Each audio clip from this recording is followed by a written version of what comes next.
नमस्कार, स्वागत है आप सभी का उत्तराखंड के बुलेटिन में। मैं हूं आपके साथ ऋचा सिंह। चलिए खबर की शुरुआत करते हैं। मुख्यमंत्री आवास में प्रधानमंत्री आवास ग्रामीण स्वीकृति कार्यक्रम का आयोजन हुआ, जिसमें सीएम पुष्कर सिंह धामी ने शिरकत की। इस दौरान धामी ने लाभार्थियों को स्वीकृति प्रमाण पत्र भी बांटे। साथ ही कार्यक्रम को संबोधित करते हुए कहा कि इस योजना का हर लाभार्थी को ईमानदारी से लाभ मिले, यह हमारी कोशिश है। प्रधानमंत्री जी की ये योजना प्रत्येक जो समाज के अंतिम छोर में खड़े हुए गरीब हैं, मजदूर हैं, जिनके पास अपना आवास नहीं है, उनको आवास मिले, उसके लिए योजना चलाई जा रही है। और आज इस योजना के इस 16,472 लोगों को इससे सीधे सीधे लाभ मिलने वाला है, उनको आवास मिलने वाले हैं। और 1,30,000 रुपये की धनराशि उनके सीधे खातों में 3 किस्तों के माध्यम से उनके खातों में पहुंचेगी, 60, 40 और 30 के रेशियो में। यानी कि पहली किस्त 60 की, दूसरी 40 की और तीसरी वाली 30 की। मेरे साथ जुड़ चुके हैं मेरे सहयोगी विशाल गर्ग, इस पर अधिक बातचीत करने के लिए, अधिक जानकारी देने के लिए। विशाल, देखिए जिस तरीके से मुख्यमंत्री ने सभी को पत्र भी बांटे हैं, फिलहाल ऐसे कितने लाभार्थी जिनको लाभ दिया गया है आवास का? ये ऐसे हैं जिनको इसका लाभ मिलेगा और सीधा ये योजना से जुड़ेंगे। स्वीकृति प्रमाण पत्र जो है मुख्यमंत्री आज वो बांट रहे हैं सभी को, और काफी बड़ी संख्या में आज ये प्रोग्राम रखा गया है, ताकि जो ऐसे लोग हैं जिनके पास अपने आवास नहीं है, ऐसे लोगों को प्रधानमंत्री आवास योजना के तहत ऐसे लोगों को आवास मिल सके। ताकि क्योंकि देखिए बरसात का भी मौसम है और ऐसे में सबसे ज्यादा जरूरी होता है रहने के लिए मकान, तो कहीं ना कहीं सरकार लोगों के हित में काम कर रही है। पुष्कर सिंह धामी ने साफ तौर से कह दिया था कि सभी अधिकारियों को भी और सभी अपने मंत्रियों को भी कह दिया था कि ज्यादा से ज्यादा जो केंद्र की जो योजनाएं हैं या फिर राज्य की जो योजनाएं हैं वो लोगों तक जल्द से जल्द पहुंचाया जाए। और इसी कड़ी में देखिए प्रधानमंत्री आवास योजना का आज दोबारा से जिस तरह से मुख्यमंत्री पुष्कर सिंह धामी ने साफ तौर से दिखा दिया है और जिस तरह से स्वीकृति प्रमाण पत्र वो बांटते हुए नजर आ रहे हैं, तो साफ तौर से कहा जा सकता है कि केंद्र की योजनाएं हो या फिर राज्य की योजनाएं हैं, वो जल्द से जल्द वो लोगों तक पहुंचाने का काम और पहुंचाने का जो लक्ष्य है वो मुख्यमंत्री पुष्कर सिंह धामी ने रखा है, ताकि हमारे जो लोग हैं उनको जल्द से जल्द उनके सरों पर छत मिल सके उनको, और एक बड़ा लाभ जो है यहाँ के लोगों को मिलता हुआ नजर आए। विशाल, देखिए चुनाव भी नजदीक है और सरकार चाहती है कि जितनी भी योजनाएं हैं सभी लाभार्थियों को उनके पास सारी योजनाएं पहुंच जाएं।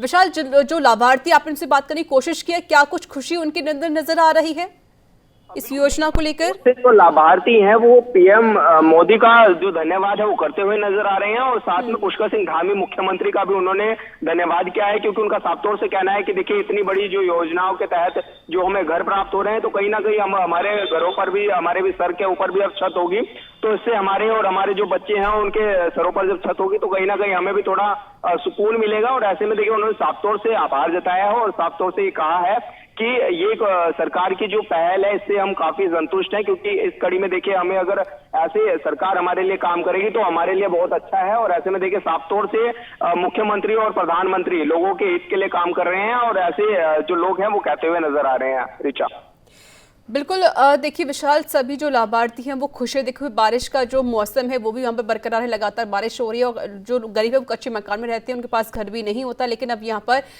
योजना का लाभ मिलता हुआ गरीब लोगों को नजर आ रहा है। विशाल, और ऐसी कौन सी योजना है जिसका लाभ मुख्यमंत्री चाहते हैं कि लाभार्थियों तक पहुँच जाए? देखिए एक के बाद एक ऐसी कई योजनाएं हैं, क्योंकि देखिए पुष्कर सिंह धामी ने जब से सीएम का राज संभाला है तब से वो एक्टिव मोड पे नजर आ रहे हैं। इससे पहले भी उन्होंने कहा था कि सबसे पहले जो उनका मुद्दा है वो रोजगार देना है युवाओं को, क्योंकि काफी बड़ी संख्या में हमारे युवा जो है वो बेरोजगार है। तो उन्होंने कहा था कि सबसे पहले जो मेरी प्राथमिकता है वो युवाओं को रोजगार देने की है। इसके बाद जो तमाम जो केंद्र की योजनाएं चल रही हैं, चाहे वो सड़क योजना हो, उसमें सड़कों को बनाने के लिए इन्होंने स्वीकृति दी है ज्यादा से ज्यादा, और प्रधानमंत्री आवास योजना के तहत जिस तरह से देखिए आज कार्य कराए जा रहे हैं ताकि प्रमाण पत्र बांटे जा रहे हैं। और साफ तौर से उन्होंने ये भी कह दिया है कि जो ऐसे लोग हैं जिनको रोजगार तो हम देंगे ही सरकार, लेकिन जो कोरोना के समय में कुछ ऐसे परिवार थे जिन्होंने अपने जो ऐसे लोग थे जो कमाऊ थे वो उन्होंने अपनी जान गंवा दी, तो ऐसे में देखिए ऐसे लोगों को भी वात्सल्य योजना का जो सहारा है वो राज्य सरकार बन रही है उनके लिए। इसमें ऐसे बच्चों को राज्य सरकार लाभ देगी जिन्होंने अपने माता पिता को इस कोरोना की चपेट में चले गए, जिनके माता पिता, उनको राज्य सरकार 3,000 रुपए महीना देगी। और साथ में जब जब वो जॉब के लिए उत्तराखंड में अप्लाई करेंगे तो 5% का उनको आरक्षण भी दिया जाएगा। और इस कड़ी में देखिए एक के बाद एक कई योजनाएं मुख्यमंत्री पुष्कर सिंह धामी देते हुए नजर आ रहे हैं। चलिए विशाल, बहुत बहुत शुक्रिया आपका अधिक जानकारी देने के लिए। तो देखिए यहाँ पर लाभार्थियों को आवास का लाभ दिया गया है और उनको प्रमाण पत्र भी बांटे गए हैं। उत्तराखंड पुलिस ने चमोली जिले के गैरसैंण स्थित पोस्ट ऑफिस से 32 लाख से अधिक राशि की चोरी का खुलासा कर दिया है। चोरी के आरोप में 3 छात्र को गिरफ्तार भी किया गया है और इनसे 20 लाख रुपए नकद बरामद भी कर लिए गए हैं। साथ ही चोरी की राशि से खरीदा गया सामान भी बरामद कर लिया गया है। उत्तराखंड पुलिस के प्रवक्ता और IGPM अमित सिन्हा ने इसकी जानकारी पत्रकारों को दी। उन्होंने कहा कि 10 और 11 जुलाई की रात तो पोस्ट ऑफिस का दरवाजा तोड़कर 32,19,600 रुपए चोरी किए गए थे। पर्वतीय क्षेत्र के दृष्टिकोण से यह एक काफी संवेदनशील और संगीन अपराध था।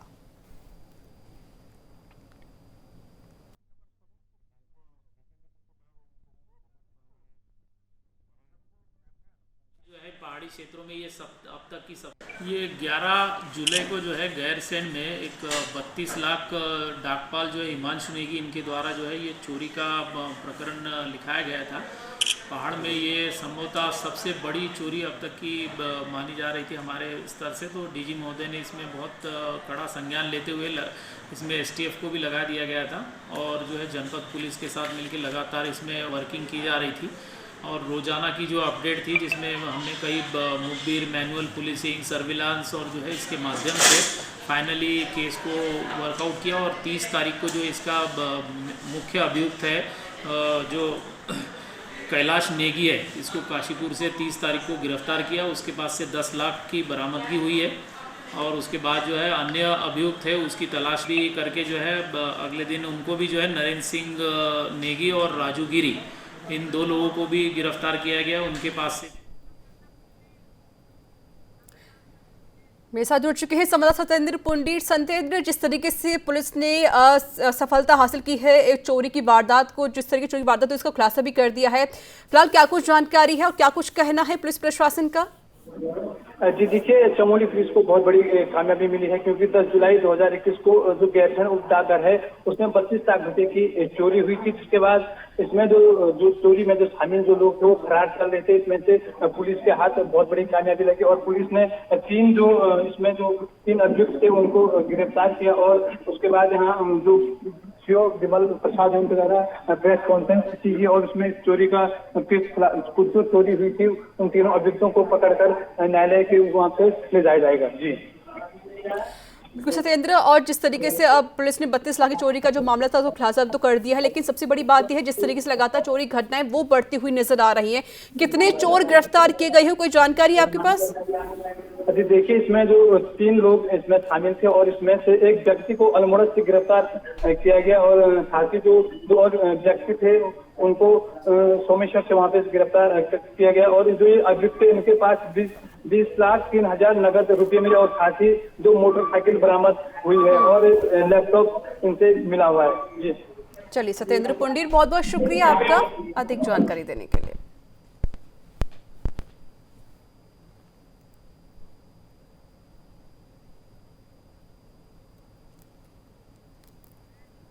जहां सरकार सड़कों का जाल बिछाने के बड़े बड़े दावे कर रही है, तो वहीं डोईवाला में शहर के नजदीकी पक्की सड़क ना बनने से स्थानीय लोग खासा नाराज भी हैं। मामला चांदमारी का है, जहां रहने वाले लोग वर्षों से सड़क का इंतजार कर रहे हैं।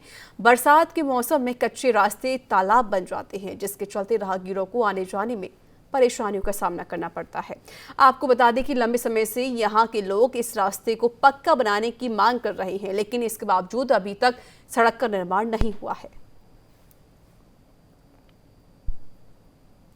में भी ना पानी सारे जैसे बाइक आती है वैसे आदमियों पे पानी चला जाता है, गंदा पानी। पैदल चलने में भी परेशानी हो रही, खेतों के रास्ते जा रहे हैं हम, परेशान हो रहे हैं भैया हम बहुत ज़्यादा। वाले आते हैं भैया चोटिल हो जाते हैं और सारे कीचड़ में लथपथ हो जाते हैं। बस कहाँ बन रहे धीरे धीरे, तो क्या हो रहा है, ये पानी जमा हो रहा है, तो जहाँ पे पानी जमा हो रहा है वहीं से मिट्टी उठट जा रही है और फिर ये क्या पूरा गड्ढा हो जा रहा है। तो यहाँ रात को भी जाने में बहुत दिक्कत होती है। जैसे बच्चे आए या मेरी तो खैर दुकान है यहाँ पे, आगे भी तो हमारे रात दिन का काम होता है। परसों की मैं बात बताऊँ, एक तो मैं यहाँ से आ रहा था, बारिश हो रही थी, तो मैं यहाँ से गया तो वहाँ पे क्या जा नहीं पाए क्योंकि पानी पूरा। फिर मैं उधर पीछे से भी घूम के आया, पीछे भी ऐसा था, फिर मुझे मजबूरी में मुझे अपनी गाड़ी यहाँ पे खड़ी करनी पड़ी दूसरे।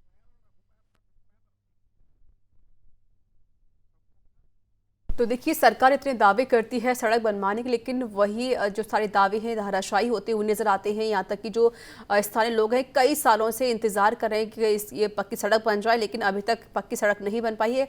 और इस कच्चे रास्ते की वजह से जब बरसात का मौसम आता है तो लोग फिसल जाते हैं और यहाँ तक कि लोग काफ़ी चोटिल भी हो जाते हैं। कहीं ना कहीं यहाँ कह सकते हैं यहाँ पर लोगों की जान का खतरा भी यहाँ पर मंडराता हुआ नजर आता है।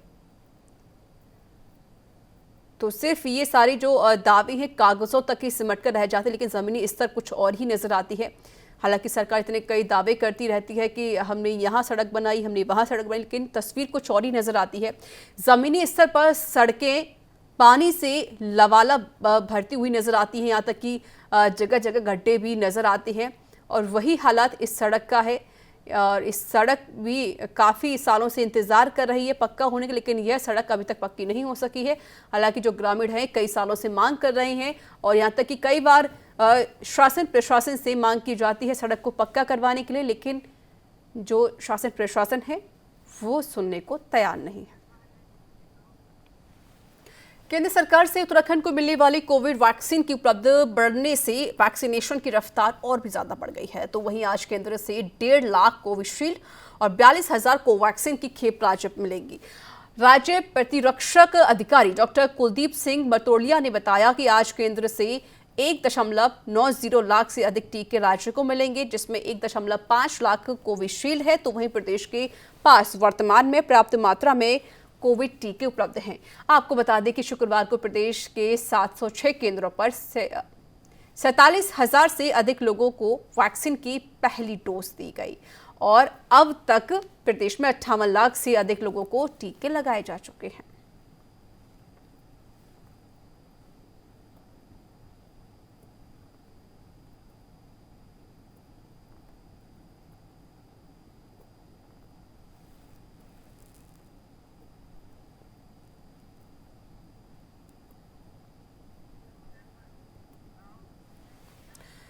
टिहरी के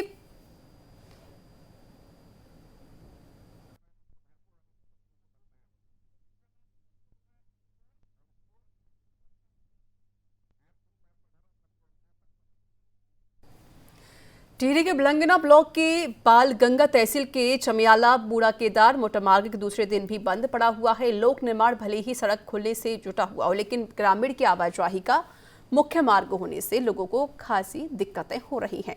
लोक निर्माण विभाग के सहायक अभियंता केशव लाल आर्य का कहना है कि मोटरमार्ग को हर हाल में खोला जाएगा, जिसको लेकर 2 जेसीबी रोड खोलने में लगाई गई है।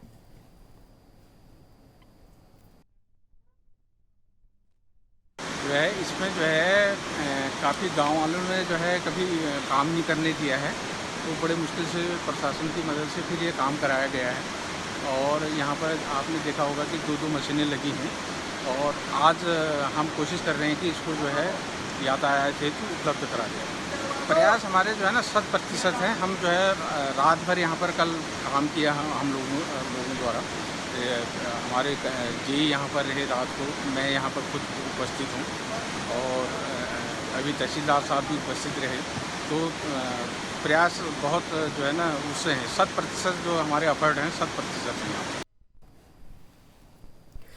उत्तराखंड आशा स्वास्थ्य कर्मचारी यूनियन ने अपनी 12 सूत्र मांगों को लेकर पौड़ी मुख्यालय पहुंचकर प्रदेश सरकार के खिलाफ जमकर नारेबाजी की। साथ ही कहा कि अगर उनकी मांग पूरी नहीं की गई तो वे उग्र आंदोलन करेंगे। आशाओं का कहना है कि कोविड काल में उन्होंने अपनी जान की परवाह किए बिना कोरोना संक्रमित लोगों तक दवाई पहुंचाने के साथ ही स्वास्थ्य उपकरण तक घर घर पहुंचाने का काम किया है, मगर इसके बावजूद सरकार उनकी 12 सूत्र मांगों को नहीं मान रही है।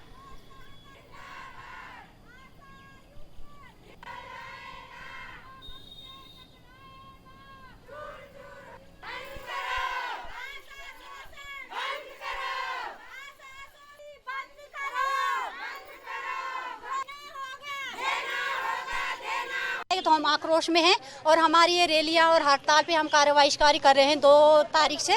और हम लोग बिल्कुल भी अपने क्षेत्र में, अपने जो जिला है हमारा, जो देश में कोई भी आशा कार्यकर्ती कोई काम नहीं करेगी, कोई भी सेवा हम अपनी जनता को नहीं देंगे जो हम देते हैं, जो हम प्रदान करते हैं। तो बिल्कुल हम 2 तारीख से कार्रवाई करते हैं। 2 दिन का समय हम सरकार को दे रहे हैं कि कोई निश्चित निर्णय सरकार हमसे ले कि हाँ आपको मानदेय हम देंगे, तो हम लोग शांत रहेंगे, नहीं तो हम आक्रोश में हैं और हम आगे भी ऐसे ही करते रहेंगे। हमने अपने बच्चों को छोड़कर, अपने घर बार को छोड़कर, अपनी जान दांव पे लगा के, चाहे फील्ड वर्कर थे, चाहे सरकारी कर्मचारी से, सब पीछे थे, आशाएं सबसे आगे थी। अगर कोई मरीज भी था कोरोना का तो उन्होंने क्या किया कि वह ऑक्सीमीटर, थर्मामीटर हमें थमाए, मरीजों को देखो, उनका बीपी नापो, उनका पल्स नापो। और तब भी हम गए, हमने अपनी जान की बाजी लगाई, हमने अपनी जान नहीं देखी। अन्य कार्य भी हमारे पास थे, एनएम भी फील्ड में हमसे कार्य लेती हैं, फील्ड वाले भी लेते हैं। हमने घर घर जाके सर्वे किया और हमें मानदेय के नाम पर क्या दे रहे हैं, कुछ भी नहीं। कोरोना संक्रमण के मामले कम होने के साथ ही सरकार अब अन्य राज्यों से उत्तराखंड आने वालों को राहत देने की तैयारी कर रही है और इसके तहत बाहर से आने वालों को बॉर्डर और रेलवे स्टेशन पर कोरोना जांच की नेगेटिव रिपोर्ट दिखाने से छूट दी जा सकती है। माना जा रहा है कि कोविड कर्फ्यू की अगली एसओपी में इसका प्रावधान किया जा सकता है और अभी लागू कोविड कर्फ्यू की अवधि 4 अगस्त को सुबह 6 बजे खत्म हो रही है। अभी तक के तय प्रावधानों के तहत दूसरे राज्यों से आने वाले इन सभी व्यक्तियों को उत्तराखंड आने की छूट है। उन्होंने वैक्सीन की दोनों डोज लगवा ली हो, उनको छूट दी जाएगी।